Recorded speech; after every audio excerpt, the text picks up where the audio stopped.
And welcome to myfreeactingclass.com. This is your free lesson for what is today, Tuesday, June the 8th. My name is Michael Bean. I have been an actor and an acting teacher for 20 years. I've been teaching acting for almost 20 years now. And I've been doing this lesson for, what is it, June, April, 14 months. And so today is self-tape review. We're going to look at a couple of self-tapes submitted by a student from class. We're going to look at those in some detail. And then after that, we're going to talk about, she asked a question about finding a monologue for herself. And so we're going to look at her question, answer her question in some detail, and then talk about kind of the sorts of scenes that you might choose to work on kind of early in your practice, because that was something that's relevant for tomorrow's lesson, where we look at all new scenes for June, practice scenes for June. So here goes, coming at you. We've got two tapes from Dia. I'm not sure how to pronounce her last name. Sony, something like that. So we start with myfreeactingclass.com. Here's the website. If you have not done a deep dive in this website, just make sure that you look at the video archive here. If you're like, man, I wish that they would look at my self-tape, you want to look here at the info at myfreeactingclass.com. That's where you click on that, and it'll send an email right to us. You can send us the self-tapes you're doing for practice, and I'm happy to review them and give notes. This is where the practice scripts for next week are going to go as well. So let's look at the first of these self-tapes. So this is Dia doing a monologue from Lady Rosalind. So you'll see that she's got it's a period piece. It's with an accent. This is for a BBC show, kind of an open audition that she did a month or two back. So here's that. Lady Rosalind, have you heard the joyous news? What news? Your sister. What of them? Count Paris proposed marriage, and not only that, they ran off and eloped. Isn't it romantic? Yes. Fortunate smiling, sister. A union between House Capulet and the Royal House of Mantua is exactly what Verona needs to lift our spirits. Lady Rosalind, is something amiss?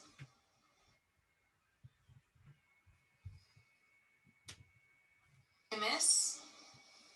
Okay, so what we've got in terms of camera technique is we've got a beautiful clean backdrop. Doesn't matter what color it is. In this case, it's blue.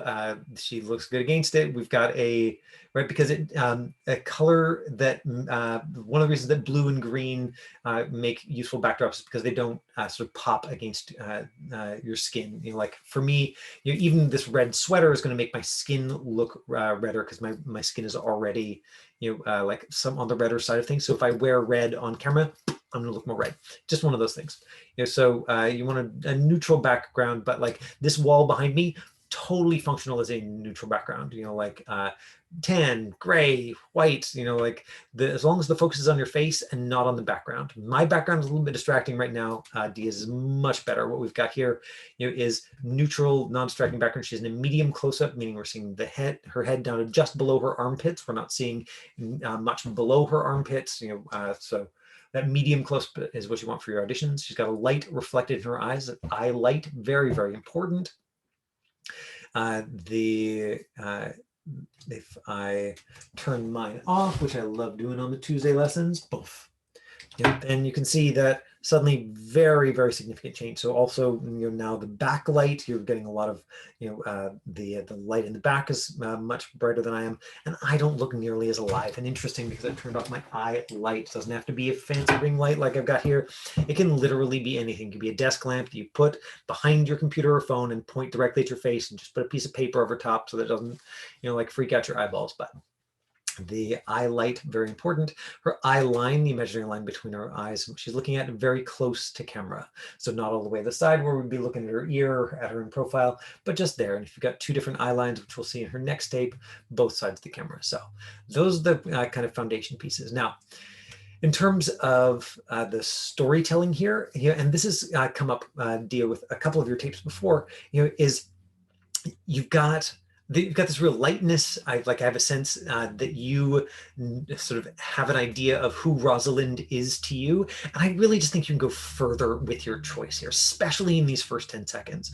First 10 seconds, I'm seeing like a certain amount of waiting, like kind of waiting for the scene to start, and so this would be a great opportunity to use that tool that I've talked about a little bit recently of improvising into the scene. Basically, you start doing an improv, of like, oh, I can't wait, I'm going to tell her, oh, I've got this news, I've got this, there she is, and then you cut out all of that and just give the first line. So what comes out of you in the improv literally doesn't matter because you're going to leave it off the tape, but the idea is that then the camera picks you up instantly, like full of life and behavior, and you're alive and interesting.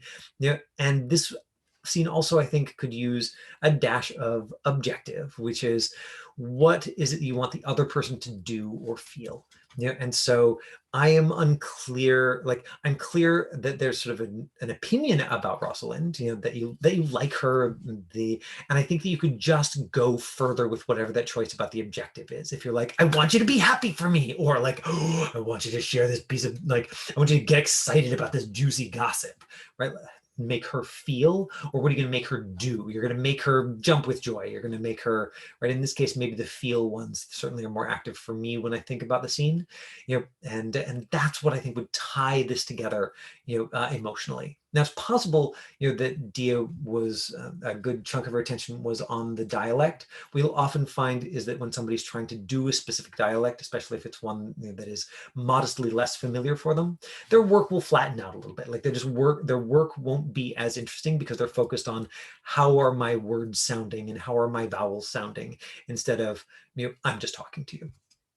And the more you practice with a particular dialect, the more ease you have with it. So particularly if your parents speak with a dialect, or you've grown up around people who speak with a dialect, or if you have a funny character that you're like, oh yeah, I've just been doing that like Harry Potter, voice for years, just like me and my buddies for fun. Then it's possible that you've done it, you've just actually gotten enough hours, that you could do that and have fun and be at ease, and have your attention on the acting. But if you're not there yet with the dialect, can be really, really tricky. Basically just can require substantial extra rehearsal when you're working on a scene. Let's look at Dia's second scene, and then we'll come back to that idea of choosing monologues, choosing material. So this one, if I remember right, let me just take a look. This one, also from Dia, this is a pilot for Amazon Prime. The character's Indian American. She said some of the words are in Hindi, but it's for a global audience, so should be okay. So I don't know if those lines were in Hindi in the script. Probably so. If not, then that's like, what a fantastic bold choice, for a character that is supposed to be Indian American. So here we go. Cappuccino for Ben. 1 minute. Hi, can I get a latte, half an hour for me, and 2 Americanos for my girls, please? Could you? Yes, you? No, ABCD. Happy Navratri. Happy Navratri. May I take your name, please? Yeah, Esha. Not Isha. Common mistake. Just totally checking out, bro. Right, so good, clear opinion. There's a moment, where the other character says, "She's totally checking you out, bro." That's clearly not meant to be said to her character, but she is given us the physical behavior that justifies the other person's lines. So often that's one of those like deeper reading of a script details where you're like, oh, the other person says something that tells me about behavior that I need to do, right? If the other person says, stop shouting, well, like then I need to at least have the intensity that's going to make it make sense for them to say that. If the other person says, come back here, well, I'm gonna have to back up, to the line before and make sure that I'm already walking out the door, so that at least I have turned and started to leave by the time they say come back here, to help make that make sense. And in this case, she heard the line, she's totally checking you out, and without making too big of a production about it, she just was like taking in the person making her coffee. Also, if we just back up for a second, so we're at 34 seconds, we'll come back here, right? So that thing of improvising into the scene, I strongly suspect, that that this little like 1 second or 1 minute that she says it right at the very beginning of the tape, strongly suspect that's not written in the script. This is something that I think is a great idea. It's called an ad lib. It's very, very small. It's just this like 1 word, 2 words, somebody's name, the kind of little responses that we give in a conversation that make a conversation feel more alive. And the more experienced an actor is, the more likely they are to simply give themselves permission and allow themselves to do that on set, on camera, or in a tape, to be like, oh, honey, oh, right? All of those little reactions that make it feel more alive, especially when it's just you on camera, which is it's going to be for a taped audition. On set, sure, you might have to be careful about not making sound over top of the other person's coverage, but even then, when they're on you can probably be more liberal about those things. And so look how alive this is right from the first moment. There's something happening. And so if you're getting one of those directors who was only watching 10-15 seconds of a tape, here's the kind of 10-15 seconds right at the top that's going to make us go, oh, something's really going on for this girl. Something's really alive here. Cappuccino for Ben. 1 minute. Hi, can I get a latte, half an hour for me, and 2 Americanos for my girls, please? Could you? Order for Esha, not Isha. Right, so she even has this like this ad lib where this time she didn't add lines, but she had just sound like no. She like it looked like she was having a specific interaction, not just making faces like I was a second ago. She's having a specific interaction with the people off camera, who are like reacting to her checking out, or her encouraging her to hit on the guy, or whatever that interaction is happening. But there's clarity, there's specificity there. Honest? Software engineer, finally. Beautiful dress, by the way. Thank you. May I suggest something? Yeah, sure. ये ओढ़ने को ऐसे इधर से ले लो, like this. Garba खेलना easy हो जाएगा. Oh, you're a lifesaver. मेरी मम्मी की secret trick है, किसी को बताना मत. अपनी मम्मी की secret किसी भी stranger को बता देते हो? सबको नहीं बताना. Okay, so the perfect example of like ease. One of the things that happens, when folks speak in their non English language, actors who are used to performing in English, when they speak in another language, especially if it's one in which they're very fluent, in which at least it looks like Dia is very fluent, there's so much ease in it. There's less performing, there's less sense of like I'm trying to make this something. And does that happen because it's like a first language that has more fluidity in it, or is it, does it come from the sense of like, well, most people aren't going to understand this anyway, so there's less stakes to it? I don't know, but it is very consistent. If any of you remember, this was an exercise that I had Natalia do last year, where she was coming in very stiff with her scenes, and I asked her to do some of the scenes in Russian, and when she did them in Russian, it was so much more fluidity to it. So fantastic opportunity to include that here in the scene. Can you help me, please? Yeah.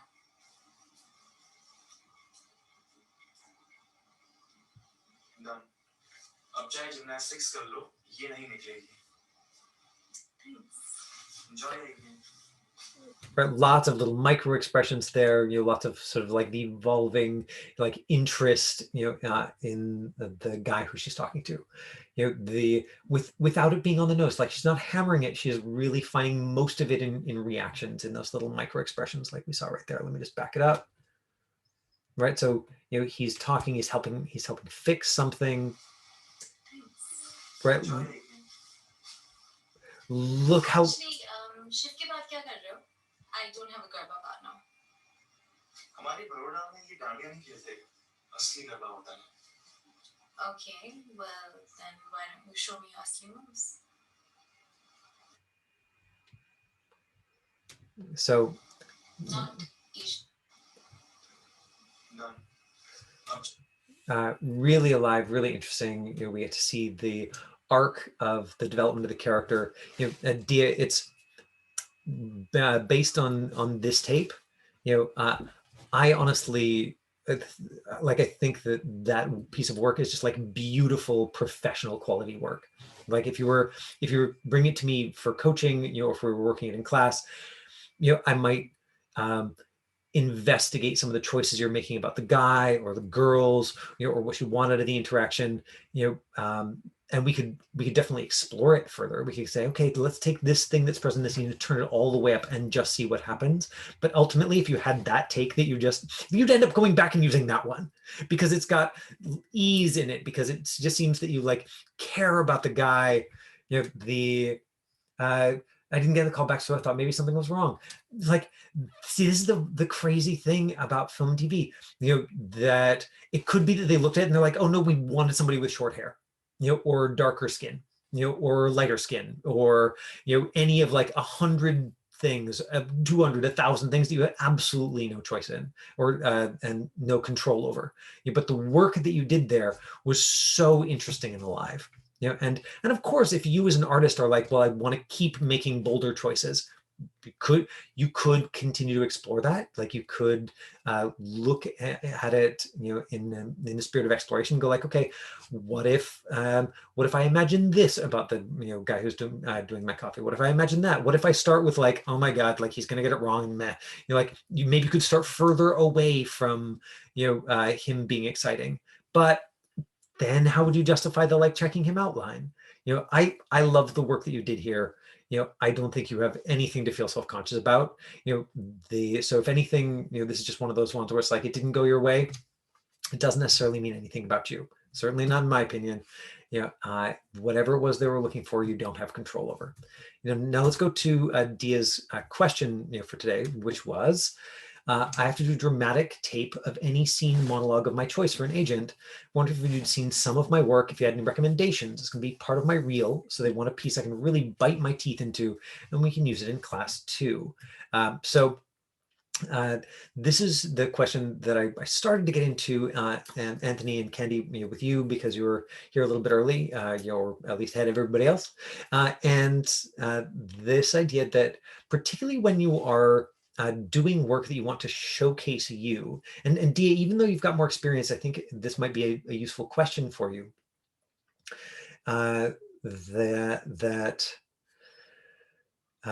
If you choose a character that is close to your social persona, so basically close to the way your friends experience you or the way that you are with them most of the time, it's possible that that not only will you like then showcase a part of something that you're really used to, you're like, yeah, this is a part of me, like I'm like this with people a lot.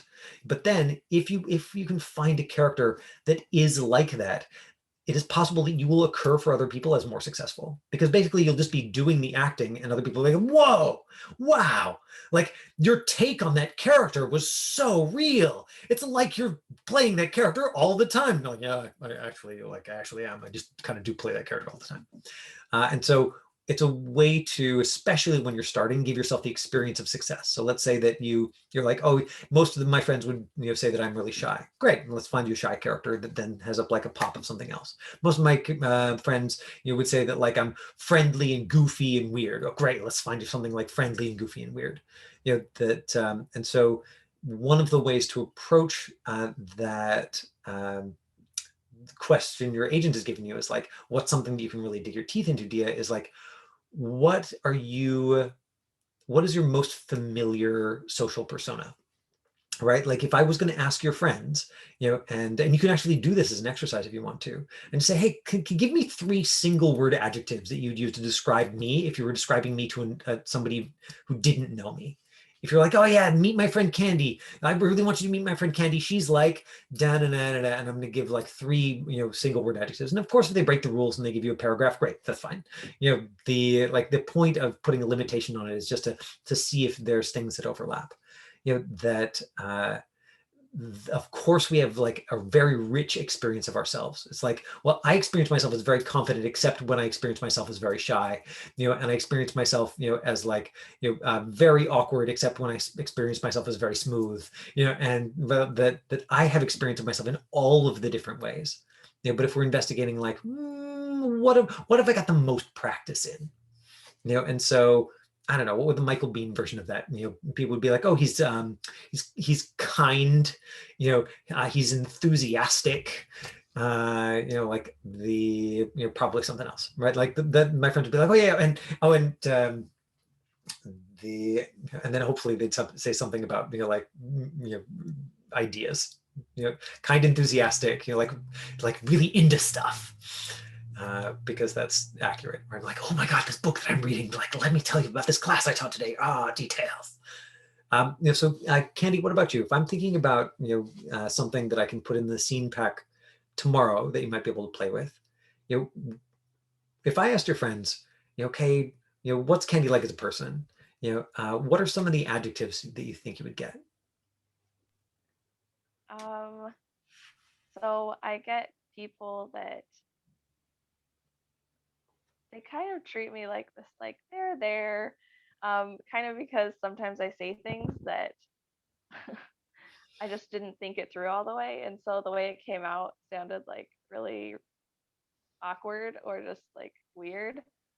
So yeah, sometimes awkward, weird, sort of like innocent, but I end up being funny, but by accident. Okay, Sometimes I'm actually innocent, trying to be awkward, funny. weird, Yeah, but innocent, awkward, weird, funny by accident. yeah. Okay, great. Like it, and you could do that exercise again tomorrow and get a different answer, and then the next day and get a different answer. It's more about like the commonalities that emerge, than any one version of like, here's how I'm going to describe myself. What about you, Anthony? If I was going to put your friends on the spot and say, like, what's Anthony like, with you most of the time? What are some of the words that they might throw at me? That sometimes I like to coach with kids. Like if they don't know like how to do stuff, I can coach them. Or like basically like a mean and nice person, if that makes sense. Okay, so your friends would be like, he's really mean and nice. Yeah. Yeah. And you think your friends would say that too? Like the kids you coach would say that, but your friends would too? Of course. Okay, great. Yeah, that's I'll see if I can find something mean and nice for you. And it's just a useful thing to think about and to listen to. And then Dia said I would get proper and goofy and sensitive. Now, Dia, one of the I'm like, I will absolutely look, because I'm putting together a scene pack. So it's a perfect time to get this question from you, because I'm putting together the scene pack for June for tomorrow, and we're going to go over some of those scenes in some detail. Proper and goofy and sensitive is really fun. I would say that also a lot of the scenes that you've sent tapes for, are of you like being romantic, in some way, and so is that coincidence? Is that, like where you think your agent is sort of like positioning you for type? I see a yes, but I don't see which question that was a yes to. Okay, that your friends and your agent would be like, she's like very romantic. Romantic and sensitive. Okay, romantic, sensitive, proper, goofy. The like that is a very interesting, like very specific, character. And if we can bring that, and bring so what was so successful about that last tape, and then I think that you're in really good shape. I mean, also, the it would be interesting to know if when your agent said like something you could really dig your teeth into, do they mean something that's like when they say dramatic, do they want something that is like gut wrenching? showing my acting chops, because I think the tape that we just looked at shows your acting chops wonderfully. Like it's got so much subtlety to it. Yeah, and so I'm curious, if that's sort of on the table as like sort of one for your agent to consider. Another contributing factor that I want to sort of point out to everybody, but also specifically to you, Dia, is that in that tape it looked like you had an actual reader, like you were reading with a real person. And I think that makes an enormous difference in terms of you being able to respond moment to moment to what's going on. So I hope that some of that exercise in sort of like looking at your own character as a way of thinking about what sort of characters you might be super well suited to play, especially at the beginning. Of course, as you get more practice as an actor, you will grow and expand that range. I hope that was useful. And Dia, thank you so much for submitting a couple of tapes. It's Self-Tape Review Tuesdays. So great to have a chance to look at both of those today. The other thing I will say about character is that, like for me personally, just as a person and as a teacher and as an actor, I guess my hope is that by doing acting, we learn about ourselves. And in that process of looking at character and saying, okay, well, people experience me as this a lot of the time, so I have a lot of practice doing that. We begin to see the way that we move through the world also as something that we have choice over. And this thing that we call character, more as a as a combination of like the behavioral choices we make, and the other people's opinions, which we cannot control, than it is about like some essential part of who we are, right? That we contain multitudes, even if there are parts of that we have more practice expressing to the world. Okay. Nice work again, Dia. Thanks for showing up, everybody. Yeah, I will see you tomorrow.